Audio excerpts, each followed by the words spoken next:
Hello friends, હું છું જયશ્રી વી ગોસ્વામી. સ્વાગત છે તમારું મારા કિચનમાં. ફ્રેન્ડ્સ, આજે આપણે બનાવીશું ચોરી બટેટાનું શાક. ફ્રેન્ડ્સ, ચોરી બટેટાનું શાક એકદમ ઇઝીથી બની જશે. આપણે ફક્ત 10 જ મિનિટનો સમય આપણો આ લાગશે, કેમ કે આપણે એકદમ નોર્મલ શાક બનાવવાના છે. બિલકુલ તીખું આપણે નથી કરવાના. આપણે બિલકુલ મસાલા પણ ઓછા અને વધારે તીખું પણ આપણે નથી કરવાના. એ રીતે આપણે આજે શાક બનાવીશું.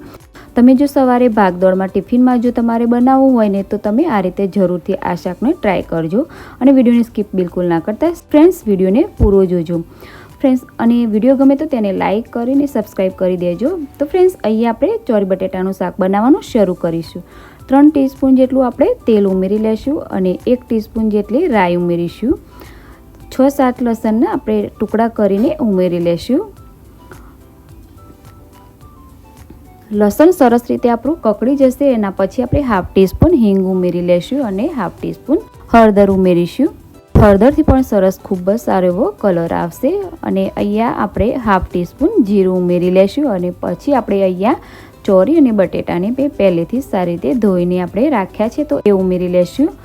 હવે ઉમેર્યા પછી મિક્સ કરી લેવાનું છે. મિક્સ કરીશું અને પછી આપણે અહીંયા મસાલા આપણે નોર્મલ કરી લેવાના છે. વધારે આપણે તીખું બિલકુલ નથી બનાવવાના, એટલા માટે 1 ટીસ્પૂન જેટલું કાશ્મીરી લાલ મરચું આપણે ઉમેરી લઈશું અને 1/2 ટીસ્પૂન ગરમ મસાલો અને અહીંયા 1 ટીસ્પૂન આપણે મીઠું ઉમેરી લઈશું. મીઠું સ્વાદ અનુસાર પણ ઉમેરી શકો છો. 1 ગ્લાસ પાણી ઉમેરીશું અને પછી આપણે એને મિક્સ કરી લઈશું. કરીને પછી આપણે એને 5 મિનિટ માટે ગેસની ફ્લેમ સ્લો રાખીશું અને એને આપણે ઢાંકીને આપણે એને સરસ ચડવા દઈશું.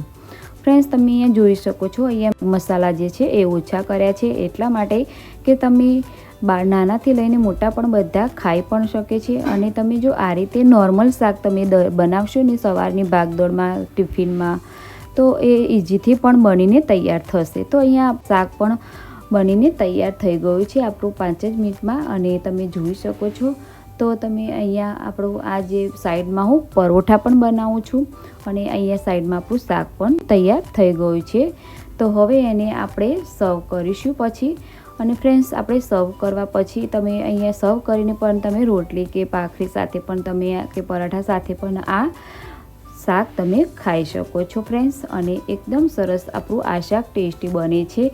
તો ફ્રેન્ડ્સ, આ એક ખાસ ધ્યાન રાખવાનું છે કે આપણે જે આ શાક જે છે એ ઘણા કુકરમાં પણ બનાવતા હોઈએ છીએ, પણ તમે કઢાઈમાં બનાવજો. બહુ ટેસ્ટી અને મીઠું શાક આ બનીને તૈયાર થશે. અને ફ્રેન્ડ્સ, વિડીયો ગમે તો લાઇક, શેર અને સબસ્ક્રાઈબ કરી દેજો. બાજુમાં આપેલ બેલ આઇકનને જરૂરથી પ્રેસ કરજો, જેથી દરેક રેસીપીની નોટિફિકેશન તમને સૌથી પહેલાં મળે. અને મને કમેન્ટમાં જણાવજો તમને મારી આ રેસીપી કેવી લાગી. તો ફ્રેન્ડ્સ, તમે જરૂરથી હું રિપ્લાય આપીશ. Thank you so much for watching.